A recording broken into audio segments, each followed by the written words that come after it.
I'm happy to inform the citizens of the state and all the consumers of the state that the load shedding will be removed completely in the next 24 hours. So there will be no load shedding in the state at all.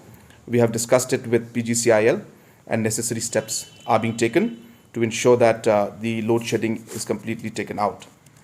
But while saying this, I would also like to put in a note that MECL has gone through a lot of difficulty and a lot of challenges for many years now. And there have been many efforts now to ensure that we are able to reform and strengthen MECL overall. There were steps taken by dividing the different agencies and companies from generation, distribution, transmission, and many other steps have been taken to restructure and reform MECL. Apart from that, there are a lot of areas where outstanding bills have been there.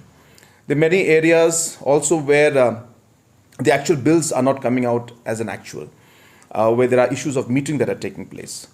In this regard, I would like to take this opportunity also to appeal to our citizens of the state and to all the consumers of MECL that if we want MECL to become healthy again and to ensure that there is proper power supply, we need to ensure that our bills are paid on time.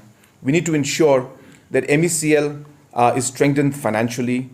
We are going with the process of putting in smart meters, and this would ensure that the proper billing comes up, and anybody who's trying to reduce any kind of consumption patterns out here will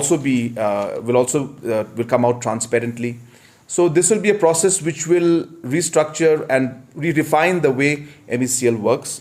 And I would urge our citizens to please cooperate with that and to ensure that everybody pays their bills on time. And that is the only way for us to make sure that MECL becomes healthy again and we're able to see a true transformation in the power sector.